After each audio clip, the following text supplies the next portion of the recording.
Hi, I'm Ryan from RTINGS.com. OLED TVs are some of the most popular TVs out there. But now we're in 2022 and new TVs are getting announced. In this video, we're going to be recommending the best 2021 OLED TVs for you to buy. That might sound a bit strange, and if you're able to wait 6 months, then you'll likely get a better TV at a lower price. Unfortunately, this also is the case 6 months from now. If you wait another 6 months, you'll get something better and cheaper. So, if you can't wait, all the hype around new models means it's a great time to pick up a still new 2021 set with great performance at a discount. We've bought and tested 6 OLED TVs and more than 45 TVs in 2021. All the OLEDs we've seen have been great TVs with some relatively small tweaks, besides one that we'll cover in the video. We evaluate them all on our standardized test bench to see how they compare and which one you should buy. In this video, we'll be looking at the best 4 OLED TVs from 2021 to buy in 2022. Now, this is a simplified recommendation. We take into account performance, price, and availability. Start here to narrow down your options and then dig into the details. If you do want to learn more, then you can check out the linked video reviews or the detailed written reviews and comparison tools on our website. As all of these TVs have the same type of panel, there are a few things to note before we get into the TVs themselves. OLED panels generally have the best overall picture quality of all the panel types and have almost instant response times. This translates to accurate and vibrant images without ghosting in motion. However, due to these instant response times, it does cause stutter that some people have issues with. OLEDs have an effectively infinite contrast ratio that produces perfectly deep blacks. Because of this, OLEDs are generally best in a dark environment since they don't get quite as bright as the higher-end LED TVs. They can also suffer from burn-in, but in our testing, it's unlikely to be an issue for most people. First, we have the LG C1 as our top pick overall for the best OLED TV, considering the price. The C1 is the most mainstream OLED that's most available and tends to have some of the best deals for an OLED. Because of its OLED panel, it produces perfectly deep blacks, which is excellent for a dark room. It's not only in the dark that it shines though, it's super versatile for pretty much any usage, whether you like watching movies, TV shows, or gaming from a new console with 4 HDMI 2.1 inputs and variable refresh rate support. All of this in a package that is usually less expensive and more versatile than its Sony competitor, the A90J.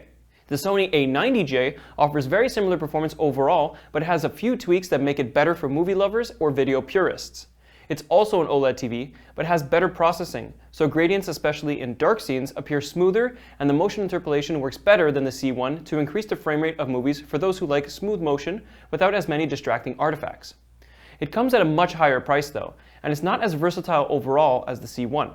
It has higher input lag, which is a bit worse for gaming, only 2 HDMI 2.1 ports, and lacks variable refresh rate features for gaming that can be useful for those with a new console.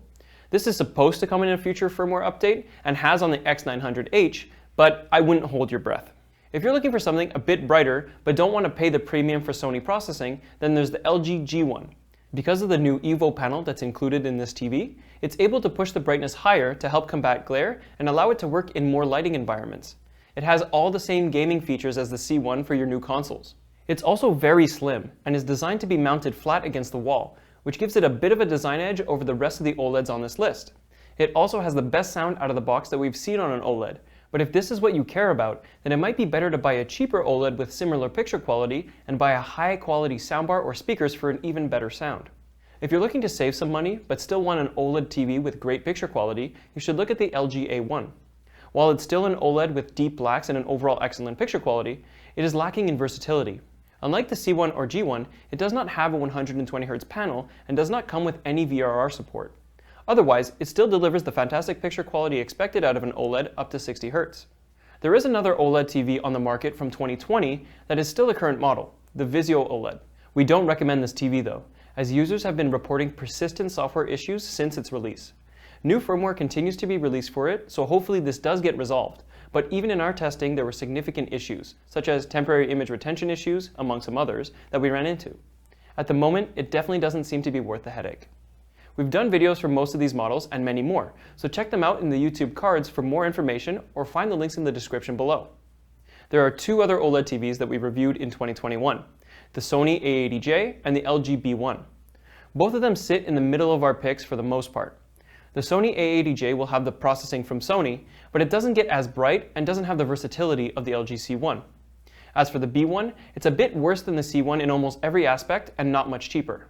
And the C1 is a more competitive product, so it can be found on sale more often and is worth the small price difference.